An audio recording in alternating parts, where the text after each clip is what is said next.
ಹಾರ್ಮುಜ್ ಜಲಸಂಧಿಯಲ್ಲಿ ಮತ್ತೆ ಉದ್ವಿಗ್ನ ಪರಿಸ್ಥಿತಿ ಎದುರಾಗಿದೆ. ಇರಾನ್ ಡ್ರೋನ್ಗಳನ್ನು ಅಮೆರಿಕ ಹೊಡೆದು ಹಾಕಿದೆ. ಹಾರ್ಮುಜ್ ಜಲಸಂಧಿಯಲ್ಲಿ ಮತ್ತೆ ಉದ್ವಿಗ್ನ ಪರಿಸ್ಥಿತಿ.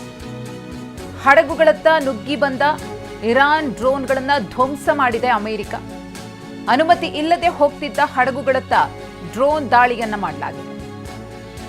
ಇರಾನ್ ಉಡಾಯಿಸಿದ ಡ್ರೋನ್ ಧ್ವಂಸ ಮಾಡಿದ America.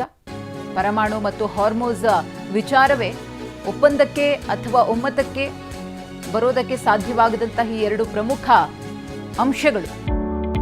Hotel Management with AI. Join IIHM, International Institute of Hotel Management. America ಮುಂದಿಟ್ಟ ಡೀಲ್ಗಳಿಗೆ ಇರಾನ್ ಕೌಂಟರ್ ಅನ್ನು ಕೊಟ್ಟಿದೆ. ತನ್ನ ಸಾರ್ವಭೌಮತೆ ಬಿಡೋದಿಲ್ಲ, ಶರಣಾಗತಿಯ ಮಾತೇ ಇಲ್ಲ ಎಂದಿದೆ ಇರಾನ್. ನಮ್ಮ ಕಂಡೀಷನ್ಗಳನ್ನು ಅಮೆರಿಕ ಕೂಡ ಒಪ್ಪಿಕೊಳ್ಳಬೇಕು ಎಂದಿದೆ. ನಮ್ಮ ರಾಷ್ಟ್ರೀಯ ಹಿತಾಸಕ್ತಿಗಳಿಗೆ ಯಾವ ಒತ್ತಡವೂ ಕೂಡ ಇರಬಾರದು.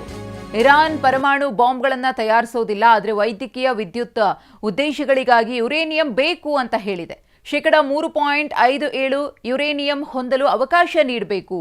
ಫ್ರೀಸ್ ಆಗಿರುವಂತಹ ಇರಾನ್ನ ಸ್ವತ್ತುಗಳನ್ನು ಬಿಡುಗಡೆ ಮಾಡಬೇಕು.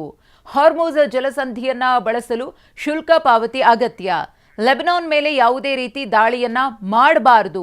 ಇವುಗಳನ್ನು ಪೂರೈಸದಿದ್ರೆ ಒಪ್ಪಂದ ಅಂತಿಮವಾಗಲು ಸಾಧ್ಯವಿಲ್ಲ ಎಂದಿದೆ ಇರಾನ್.